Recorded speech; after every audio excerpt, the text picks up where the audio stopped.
Here we go, Nine-Side MMA. My name's Sho. And my name's JCali. But pause. Wait a minute. Nine-Side, if you want it live, What? we need you to subscribe, bars. You are? You know what I'm saying? Hit that like button, hit that bell, that ding, that ring-a-ding. You know what I'm West saying? Coast. Even leave a comment. We'd love to talk to you guys. Nine-Side up. All right, here we go. We are going to talk about the Middleweight Championship of the world. Israel Adesanya versus Marvin Vettori. And Jeremy, how was that fight for you? I mean, first and foremost, as an anime lover, a comic book lover, a comic book connoisseur, if you will. Like fine wine. Yes. And just an overall nerd, Izzy's kind of like our representative. You know, he's like who we imagine we fight like in our head, you know? Yup. But we never do. No. You know what I'm saying? But Izzy actually does it. So, you know, going to this fight, I had a lot of emotional investment. I'm not going to lie. You know, I know MMA media is supposed to be unbiased. Heavy bias here. Yup. I mean, come on. Coming in, he had the fucking Oni mask looking like Ghosts of Tsushima. Great game. Such a good game. Amazing. Dude. And you know, he just looked so calculated when he came out. And even I think like during the pre-fight press conferences, you could tell that like Marvin was a lot more charged up. No, for sure. In terms of emotion. Dude, Izzy came in like the troll that he is. He is. He is a meme lord. He is a meme lord. He really is. And I just want to say, like, with Marvin's head shaved like that, he looks like the cave troll. So many, I mean, I feel like all of the fighters, their main thing for Marvin now is that fucking orc picture. It's just like when they're in the mines of Moria. That's when Marvin came in and started thrashing everything, dude. It's either that or the guy from what was his name in the Goonies? It's Sloth? Up. Yeah. That's fucked up. I think Tarantino You guys. It's fucked up. It's fucked up. But, alright, so I think, you know, let's set the stage, right? Go ahead. Israel Set Adesanya versus Marvin Vettori. They fought in the first fight. Close decision. Let's be real. I had Izzy winning that 2 rounds. I did too. 2-1. I mean, like, he got the takedown. It wasn't a lot of damage in that last round. So I also say Izzy won that fight, right? Yeah. So running it back, we were going to say, you know, we just saw how Jan was able to take Izzy down. Would Izzy be able to withstand takedowns against bigger fighters? And you know what? He did beautifully. You know, it's like this thing where, like, my homies who play baseball, apparently, like, in order to get practice with the bat they're going to use in game, they use a heavier bat. They get used to the weight. Right. You know, so, like, Izzy just got out of a fight with someone who is much heavier than him and was wrestling with someone who is much heavier than him. So I could only imagine that in preparations for this fight and in those grappling exchanges with Marvin, he really felt the power difference and he really knew what he needed to do to defend. Right. And it showed. You know, as soon as Marvin would get any, like, kind of semblance of a takedown, Izzy would drop his hips right away, start attacking his head. But see, that's where the difference, I think, with the Jan fight, right, is that I think Jan was able to mix it up with the striking a little bit better. Because he had so much danger in his hands. Exactly. Yeah. So I think, you know, when Jan was able to strike, you know, he was like connecting with Izzy like cleanly. Yeah. And like he would catch him. And like, even though like Jan was landing in jabs, that's like a motherfucking light heavyweight jab. Yeah. It's gonna hurt, you know? Polish power. But what is it with like guys like freaking Marvin, guys like Paulo? Well, like, they promise the crowd they're gonna like bring it to Izzy, and as soon as they eat that first leg kick and that first jab, they don't want to like enter anymore. No, but see, this is where I think Izzy is a master.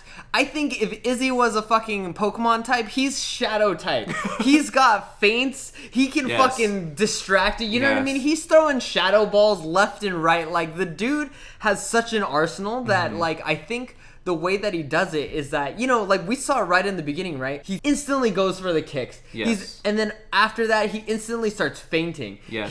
He was going for that feinting knee so many times, right? And then he'd mix it up. Like, you'd think that he's going for a jab, high kick. You would think he's going for a right straight. He does the right straight. You know what I mean? Like, you don't know. He's fucking, he is the Chex Mix.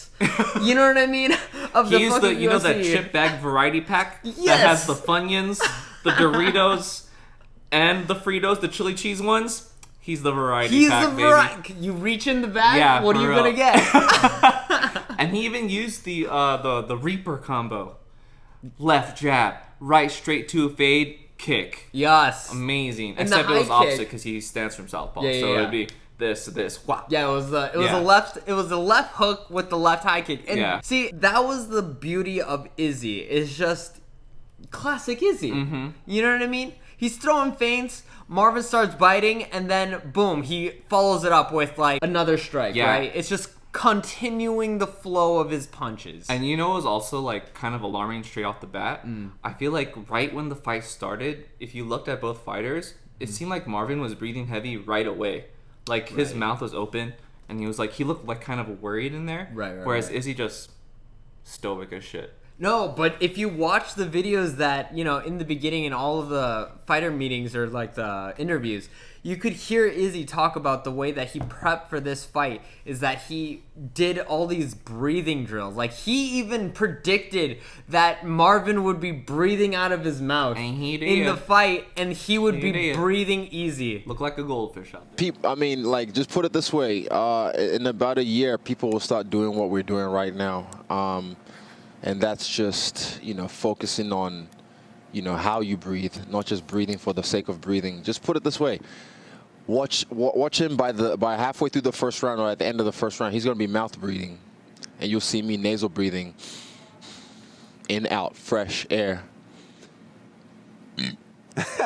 Dude, fucking, he's just like reading his own destiny. You know what I mean? He's predicting his own fights. It's like, you know in The Matrix when they could just auto-download a program and it's like, I know Kung Fu. It's like that first round, he just downloaded and he's like, I know Marvin Vettori. Because the genius thing he did, right? For any type of wrestler, they rely so heavily on that lead leg in order to shoot. So any kind of takedown, you know, any type of like lunge into a takedown, you're going to use that lead foot to push off the power, right? So Izzy attacked that leg right away, and I would say after maybe 3 or 4 kicks, you could already see Marvin's lead leg wilting. Yeah. And then by like the second round, every kick would make Marvin kind of bend. No, I think it was the second or third round, right, where he gets him with the leg kick, buckles him, Yeah. and he actually goes to his knees, Yeah, and you're it's just like, freaking oh crazy. fuck. And I mean, it looks painful. Yeah, and I think we should talk about like the grappling exchanges when Marvin did manage to get him down. Mm-hmm. Izzy was able to sweep. Yeah. And then end up on top. Yeah. Like, how crazy is that? So crazy. Like, he was just so calm under pressure, you know? Mm-hmm. Even when he got his back taken, what round was that? In that third round, Marvin takes Through him a scramble. down. Through a scramble. Right. Manages to get his back, and then he looks like he's trying to set up a rear naked.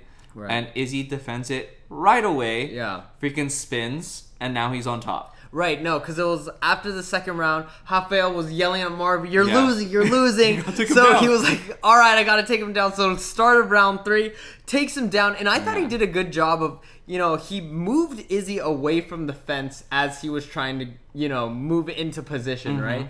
And then in that scramble, he takes his back. But then Izzy, like fucking slippery slink that he is, fucking reverses it. Yes, sir. That was where I think... I mean, we all saw it throughout the fight. Every takedown, Izzy was able to basically stay calm under pressure, take very little damage, Yeah. and then he bridged up. Yeah. Really strong hips from Izzy. Really strong display of strong hips. And Shakira, that I think shit. what we need to also talk about, what bellissimo head movement from on the cage. He freaking dodged every single punch from the cage. Just whop, whop, whop, whop. Dude, Freaking slipped everything, rolled everything. I think he has spider senses. He does. He has fucking Reiatsu. He has fucking Haki. He has ultra instinct, dude. Dude, He really does. I think we are seeing an evolution into Izzy's game. He has the Emperor's Haki. Like, he is about to go to the Grand Line and take One Piece for himself. He's about to enter the octagon, and then everyone in the front row is just gonna pass out from just pass out from Exactly.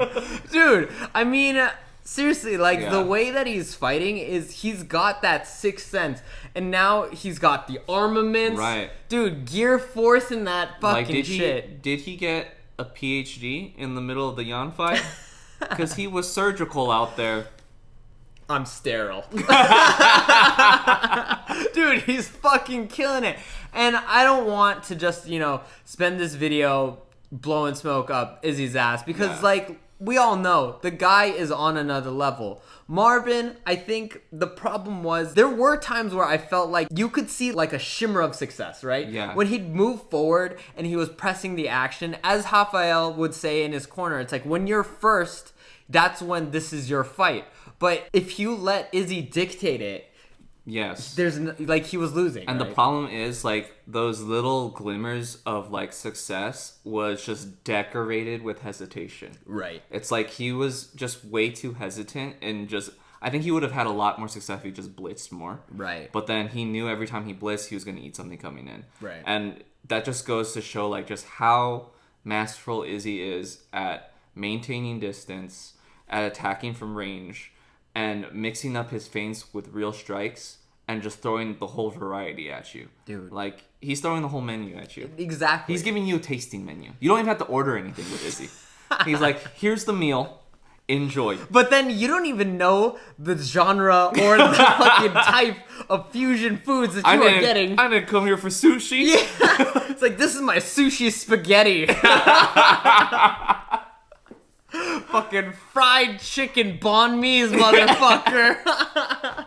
But seriously, like, Izzy really just dominated this fight, right? And, dude, he is going in, and we've talked about this before, but Izzy is slaying monsters. Yes. It's not like he's taking, like, the easy route in defending his title. He's, like, taking out, number one, all the big dudes. Yeah. You know? The monsters of the division. Really strong guys. And then now I feel like it's just cleared out to the point where we're going to finally get the match we want. He called him out, too. And we've been calling him out forever. Robert Whittaker gave him the shot. The Reaper himself. Yes. He deserves the shot. Because he, too, has been slaying monsters. Yes. Dude, seriously, this is like Godzilla destroy all monsters right Yes. now. It is a rumble fest. They seriously move their way up. Yeah. We talk about this all the time.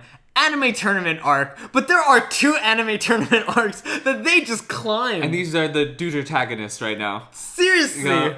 Goku versus Vegeta. Like, the fucking Yeah, freaking... and like, come on, that fight's just gonna be so good. So good. Because like, Rob, I feel like is one of the few people in that division who could threaten him standing. And I think they've both evolved. Yeah, too. they have. They've both evolved in like the way that they're able to now take on adversity. Mm-hmm. And I feel like they've both gained this experience where it's like they've fought different types of fighters. They like forged through fire. Exactly. Yeah. And I think they've learned everything like a Pokemon battle through the gym leaders. They've collected badges, right? Yeah. They've learned something along their journey. Yeah, it's like, or in the video games where you defeat the boss and then he leaves his weapon and now you could use his weapon. Exactly. Boom. And that, yeah, they've collected, and now they're, they are the real life monster hunter. Yep. They were grinding. They just got the fucking swords and the armor. Exactly. Dude. Or it's like, when Red finally makes it past the Elite 10, and who's waiting for him there at the end? Wait. Fucking Green, right? Yeah. Green's there. Exactly. Because he also made it through the Elite 10. And you know I what think, I'm saying? And now we gotta decide who's red and who's green, right? This is the fucking matchup. Yes. That is gonna decide that. And then luckily, it's like we like both fighters. Yeah. So there's no real emotional investment. It's like we're just gonna see like I just want to see a a banger. good fight. Yeah. But shouts out fucking is the style bender. Yup. The baddest of the bad. Yup. At the end of the day, an orc can't kill Lord Sauron. You know what I'm saying? The Lord of Darkness. Dude. Let's fucking go, Izzy. Let's fucking go. And I just gotta say, on your way to the Grand Line to get that one piece, Israel Adesanya. Dude, City Kickboxing too. Hats off. Brad Riddell. Dude, Yes. I feel like that is the Straw Hat crew to me right Bro, now. that gym is sick. They are. Yeah. I They've feel like made their way up to kind of like starting to breach the surface of like, that AKA gym standard, that ATT gym standard. Like they're starting to swim their way up. All they need now is just like a bigger volume of fighters. Exactly. And what I love about that gym is that, like a few years ago, nobody knew City Kickboxing. Nope. But, through fights and fire, right? Like some freaking battles and wars of some of like these top athletes, they've really set theirself as a top gym. Yeah, and it's fucking sick, bro. And it's fucking sick. New Zealand, stand up. Yup. Nigeria, New Zealand, y'all gotta win today. Nightside MMA.